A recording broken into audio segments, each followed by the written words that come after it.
para a gente entender um pouco esse cenário e os fatores que podem ter contribuído para esse acidente no Rio de Janeiro, a gente conversa ao vivo com o Roberto Petarca, que é especialista em segurança de voo. Roberto, muito obrigado pela entrevista. A gente já conversou algumas vezes aqui, infelizmente, com outros acidentes aéreos.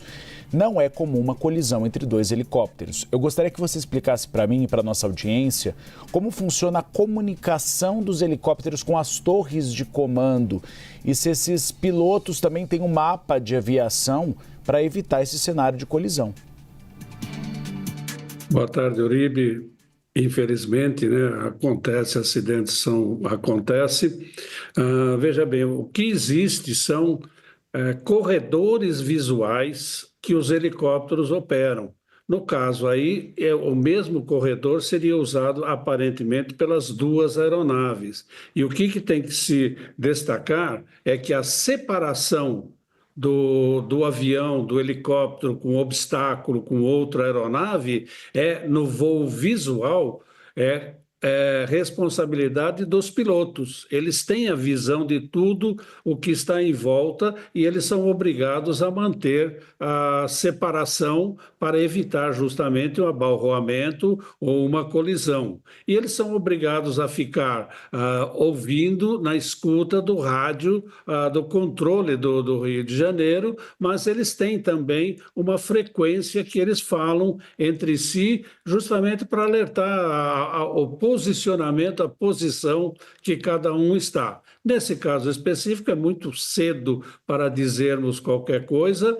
O que nós vemos pela imagem do helicóptero caindo é que ele estava descontrolado, inclusive com o rotor principal praticamente parado. Então, o que precisa ser esclarecido durante a investigação é quais os fatores que contribuíram para isso. Quem deixou de enxergar quem?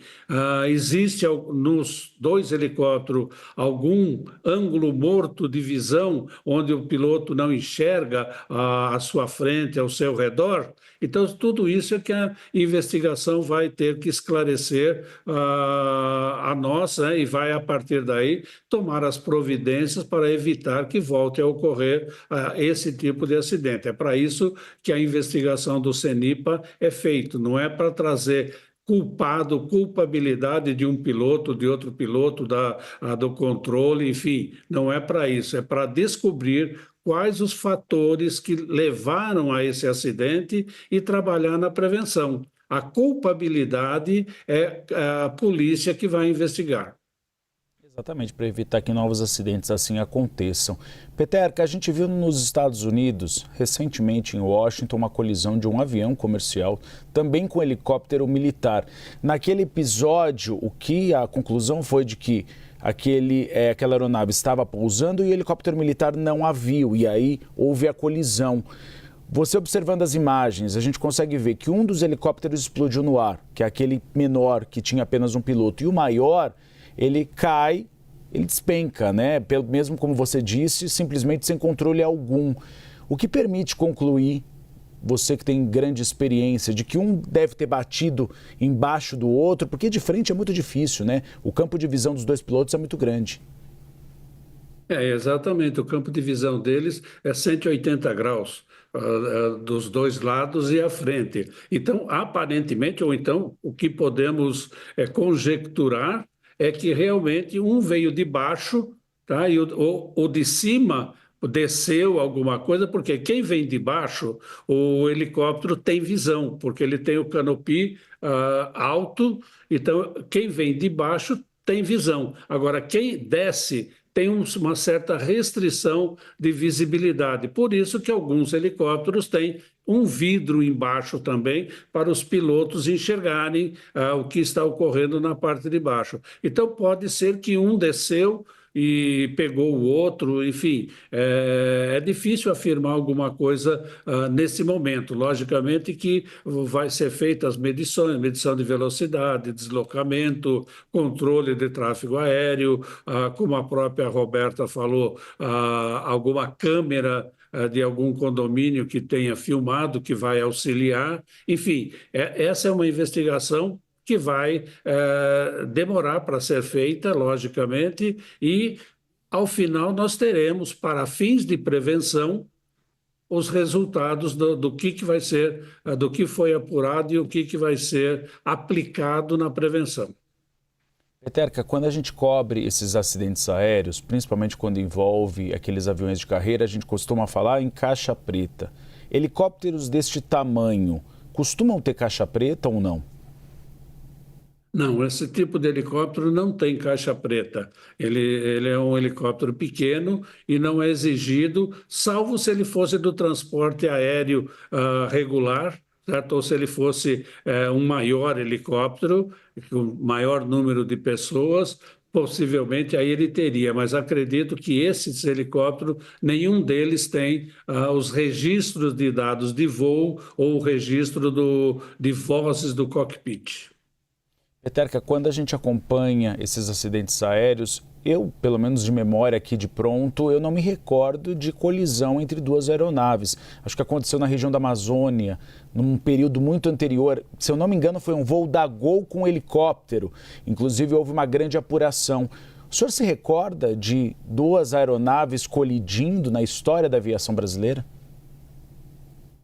Nós temos sim. Esse que você falou da Gol, ele colidiu com um Legacy da Embraer, Foi. que estava sendo, que infelizmente nós tivemos aí 154 mortos, foi um dos maiores que nós tivemos.